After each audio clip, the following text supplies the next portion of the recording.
দর্শক, রাজধানীর ever care হাসপাতালের সামনে রয়েছেন সহকর্মী তারেক মাহমুদ সুজন। সরাসরি যোগ দিচ্ছেন তিনি।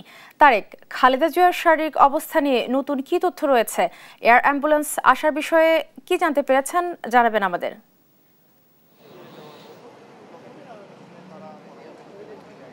রিপা, যেমনটি জানেন, গতকাল রাতে কিন্তু বিএনপি চেয়ারপারসন খালেদা জিয়ার ইসিজি, সিটি স্ক্যান সহ কয়েকটি পরীক্ষা হয়। সেই পরীক্ষার রিপোর্ট স্বাভাবিক রয়েছে, এমনটি কিন্তু মেডিকেল বোর্ডের কয়েকজন চিকিৎসক জানিয়েছেন। তবে আনুষ্ঠানিকভাবে এখনও বলা হয়নি। একই সঙ্গে চিকিৎসকরা যেমনটি বলছেন, উন্নতি অবনতি কোনোটাই আসলে বলা যাচ্ছে না এই মুহূর্তে।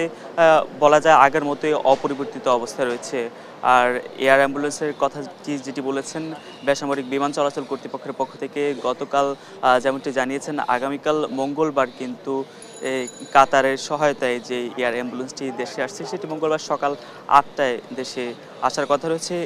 পরের দিন কিন্তু সেটি ঢাকা ত্যাগ করবে, এমনটি কিন্তু কথা রেখেছে। তবে এয়ার অ্যাম্বুলেন্স আসা নিয়ে আসলে কথা নয়।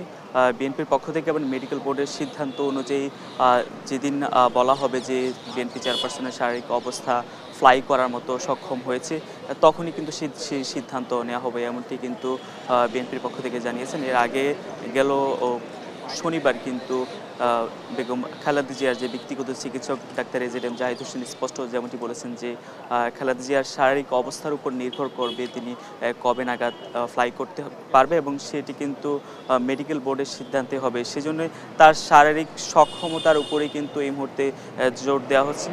সুতরাং এখনও কিন্তু তার বিদেশ যাত্রা কবে নাগাদ হতে পারে সে বিষয়ে কিন্তু বিএনপির পক্ষ থেকে এখনও নিশ্চিত করা হয়নি। তারা যেমনটি বারবার বলছেন, বেগম খালেদা জিয়ার শরীর যেহেতু দীর্ঘ ১২-১৪ ঘন্টার দীর্ঘ একটি যাত্রা, সেই যাত্রায় তার অসুস্থ শরীর সেটি